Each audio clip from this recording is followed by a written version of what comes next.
नमस्कार, आप देख रहे हैं क्राइम 24 आवर्स और मैं हूं आपके साथ ज्योतिका। आइए रुक करते हैं खबर की ओर। उत्तर प्रदेश के जनपद बांदा में बृहस्पतिवार को कांग्रेसियों ने पटाखे जलाकर एवं मिठाई खिलाकर पार्टी की जीत का जश्न मनाया। वहीं कांग्रेसी जिलाध्यक्ष ने बताया कि हिमाचल में हमारी सत्ता नहीं थी, लेकिन कांग्रेस पार्टी ने वापसी करते हुए हिमाचल प्रदेश में कांग्रेस की सरकार बनाई है। निश्चित ही हम इसी तरह से दोबारा सत्ता में आएंगे।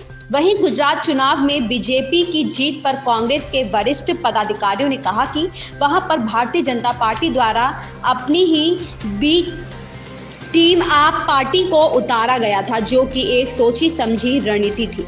इसलिए भारतीय जनता पार्टी गुजरात में पूर्ण बहुमत से जीती है। वहीं उत्तर प्रदेश व अन्य प्रदेशों के चुनाव को लेकर कांग्रेसी जिलाध्यक्ष ने बताया कि हमारी कांग्रेस पार्टी द्वारा अन्य दलों के समर्थन दिया गया था, जिस पर कहीं ना कहीं कोई कमी रह गई, जिससे अन्य दल सत्ता में नहीं आ सके। क्राइम 24 आवर्स से मितेश कुमार की रिपोर्ट। अध्यक्ष जी, आज इस प्रकार से जीत के लिए आप मिठाइयाँ बांट रहे हैं, कर रहे हैं, पटाखे फोड़ रहे हैं, उसका क्या मुख्य श्रेय मानते हैं? देखिए, हमारा आज का आपको मालूम है कि हिमाचल में चुनाव उधर पर हमारी सत्ता नहीं थी, लेकिन वहाँ पर हमारी कांग्रेस ने वापसी की है और भारी बहुमत से सरकार बनाई।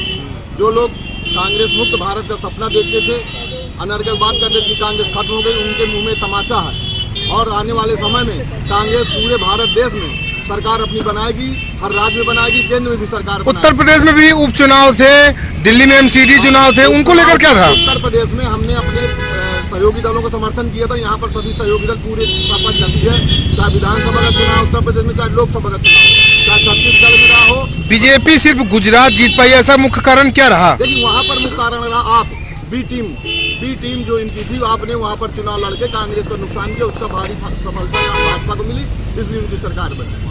आगे की विधानसभा चुनाव, लोकसभा का चुनाव होना है, उसको क्या रणनीति रहेगी? देखिए, अब बैठक होगी, हमारे नेता ये हिमाचल में सरकार बन जाए, इसके बाद समीक्षा बैठक होगी। बैठक के बाद आगे की 2024 की रणनीति तैयार की जाएगी और पूरी ताकत के साथ चुनाव लड़ा जाएगा और केंद्र में कांग्रेस की। इस खबर में इतना ही। मिलते हैं दूसरी खबर में क्राइम 24 आवर्स के साथ।